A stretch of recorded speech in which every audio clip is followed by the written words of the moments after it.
ठीक है, मैं मानती हूं आपकी इस बात को, लेकिन प्रवीण कुमार जी, सरकार तक बात पहुंच कहां पा रही है? संसद होता है अपनी बात रखने के लिए, जनता के समस्याओं को सरकार तक पहुंचाने के लिए, उस पर चर्चा के लिए, लेकिन विपक्ष तो चर्चा कर ही नहीं रहा ना। ठीक है, अविश्वास प्रस्ताव आप ले आए हैं, लेकिन उससे पहले भी तो पिछले 8 दिन किस तरह से संसद ठप रही है, उसके लिए तो जिम्मेदारी आपकी भी बनती है ना प्रवीण कुमार जी। नहीं, देखिए पूजा जी, अभी अनिला जी ने कहा कि एक स्पेसिफिक स्टेट के प्रति जो है वो एक्स्ट्रा सिंपैथी जो है वो विपक्षी दल दिखा रहा है, और मुझे ताजुब होता है कि मणिपुर तो हिंदुस्तान का ही पार्ट है, मणिपुर जो है वो अखंड भारत का पार्ट है। इस तरीके की बातें जो है वो हिंदुस्तान को कमज़ोर करने वाली है। मणिपुर जो है वो एक सिंपल स्टेट नहीं है, या वो सिंपल स्थिति नहीं है। वहाँ पे नरसंहार हो रहा है, वहां पे 142 लोग जो है वो अपनी जान गंवा चुके हैं, 300 से ज्यादा लोग जो है वो घायल है, 50,000 से ज्यादा लोग जो है अपने घर से बेघर हो चुके हैं, सैकड़ों महिलाओं के साथ वहां पे, वो एन बीरेन सिंह खुद कह रहे हैं कि सैकड़ों महिलाओं के साथ वहां पे रेप और इस तरीके की घटनाएं हो चुकी है, इस तरीके की एफआईआर दर्ज हो चुकी है।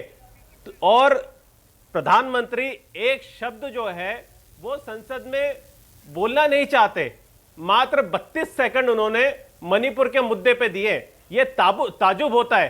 इस समय देश को एक ऐसा लीडर चाहिए जो देश को संभाल सके, लेकिन यहां पर प्रधानमंत्री जी क्या कर रहे हैं और इनके सारा जो सत्ता पक्ष क्या कर रहा है। लेकिन अब तो केंद्र सरकार की कार्रवाई, राज्य सरकार की कार्रवाई में तेजी दिख रही है प्रवीण कुमार जी। कशी करने के लिए सीबीआई जांच इस मामले में बैठा दी गई है। 50 दूसरा, अब एनआरसी की बात यहां पर की जा रही है, बायोमेट्रिक कैप्चरिंग वो भी शुरू हो गई है कल से।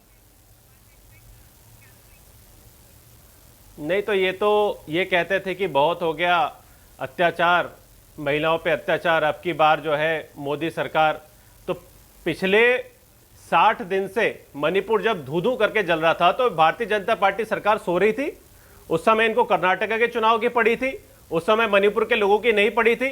भारतीय जनता पार्टी पूरी तरीके से जिम्मेदार है जिस तरीके से मणिपुर धू-धू करके जल रहा है। इनके पास मन की बात करने को तो समय है, प्रधानमंत्री जी के पास मन की बात करने को तो समय है, लेकिन मणिपुर की बात करने को समय नहीं है। बहुत शर्म आती है। इस समय प्रधानमंत्री जी को देश को संभालना चाहिए, उस समय जो है वो डिस्कशन से भाग रहे। इस तरीके का प्रधानमंत्री देश को चाहिए।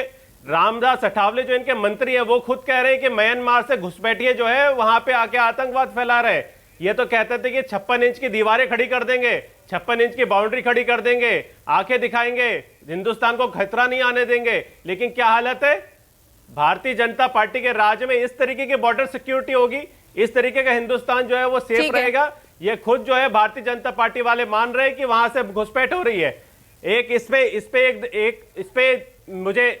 इसमें मुझे एक 2 लाइनें याद आ रही है। मालूम ये होता है कि दौरे तबाही है, शीशे की अदालत है, पत्थर की गवाही है, दुनिया में कहीं ऐसी तकसील नहीं मिलती साहब, कातिल ही मुहाफिज और कातिल ही सिपाही है। एन बीरेन सिंह जो है वो पूरी तरीके से भारतीय जनता पार्टी के वहां के विधायक कह रहे हैं कि एन बीरेन सिंह जो है वो संभाल नहीं पा रहे, एन बीरेन सिंह जो है वहां की स्थिति संभाल नहीं पा रहे। लेकिन वो राष्ट्रपति शासन वहां पे नहीं लग रहा है। वहां पे राष्ट्रपति शासन क्यों नहीं लग रहा है? क्योंकि भारतीय जनता पार्टी नहीं चाहती और भारतीय जनता पार्टी लगातार एन बीरेन सिंह को सपोर्ट कर रही है।